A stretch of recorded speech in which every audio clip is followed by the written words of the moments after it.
6학년 학생 여러분 안녕하세요. 이번 수학 시간부터는 5단원 여러 가지 그래프에 대해서 함께 공부하겠습니다.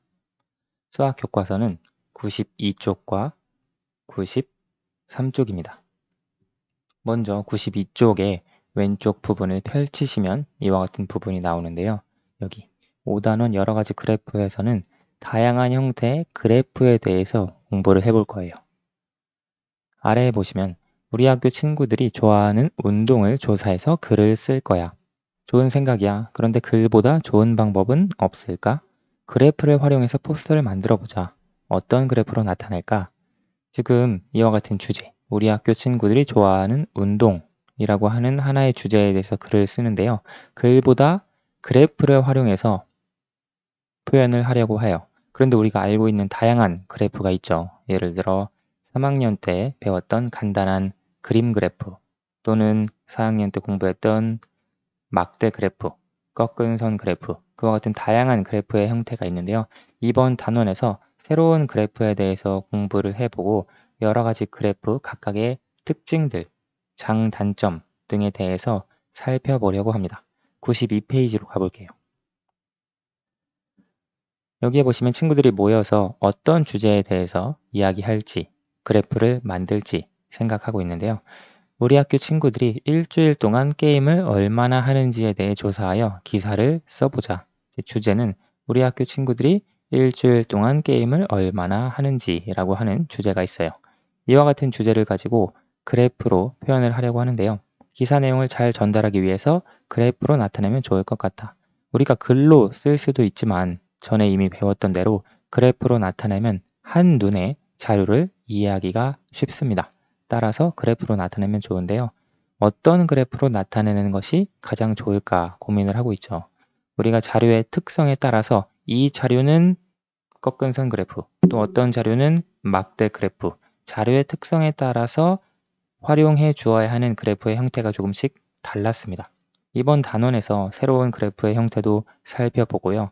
어떤 자료에 사용하기에 어떤 자료를 나타내는데 활용하기에 가장 적절한지 그 그래프의 구체적인 특징들에 대해서도 살펴보려고 해요. 지금 여기 게시판에 보면 여러 가지 그래프의 형태들이 나와 있죠. 이와 같은 그래프에 대해서 구체적으로 살펴보고요.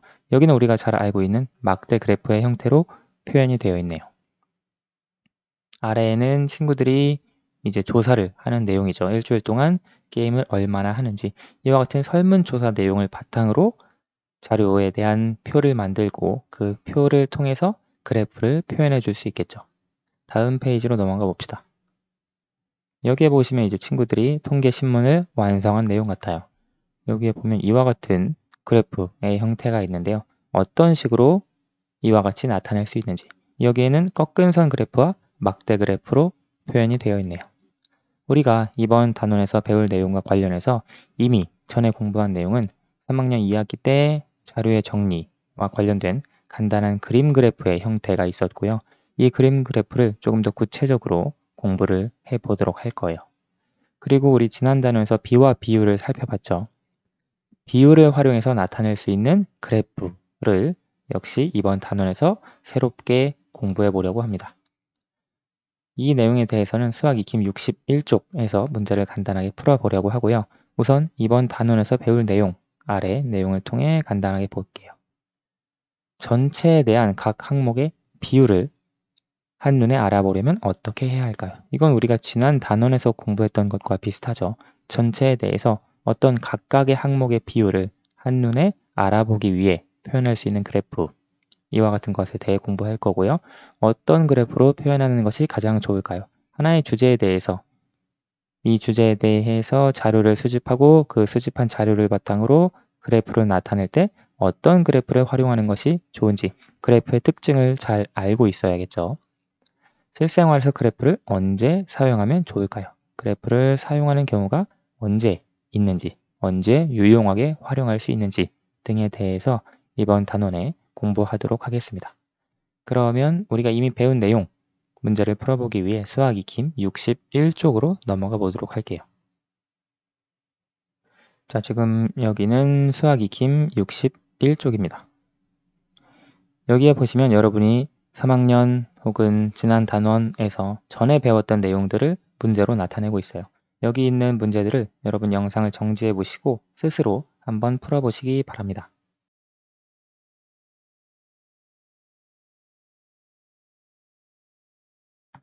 다 풀어보셨나요? 그러면 1번부터 같이 살펴보도록 할게요. 그림 그래프를 보고 물음에 답하세요. 마을별 사과 생산량이 있고요. 사과 생산량이 4가지 마을이 있어요. 4개의 마을, 가, 나, 다, 라 마을이 있는데 생산량을 그림 그래프로 표현했네요.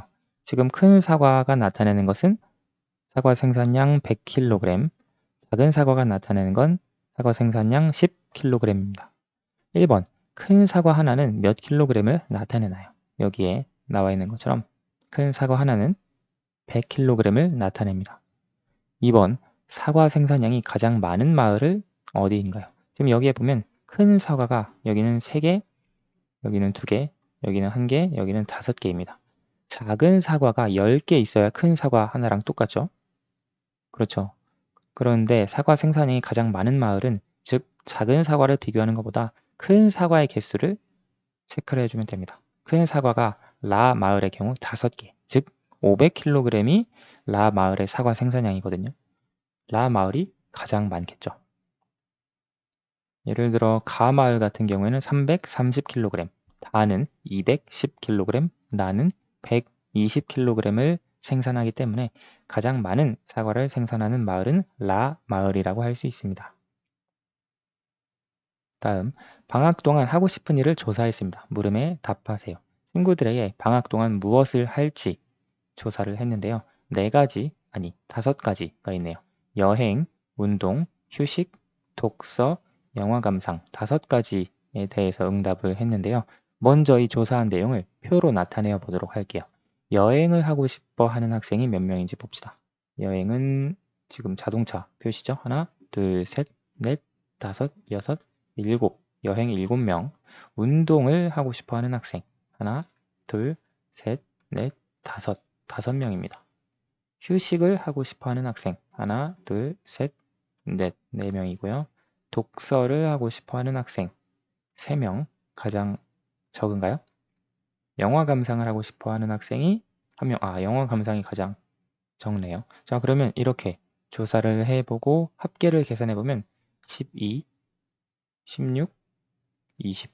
따라서 전체 20명 학생을 대상으로 위 내용을 조사했습니다. 실제 전부 다 더해보면 20명이 되겠죠. 4번 백분율을 구해보세요. 방학 동안 여행을 가고 싶은 학생의 비율.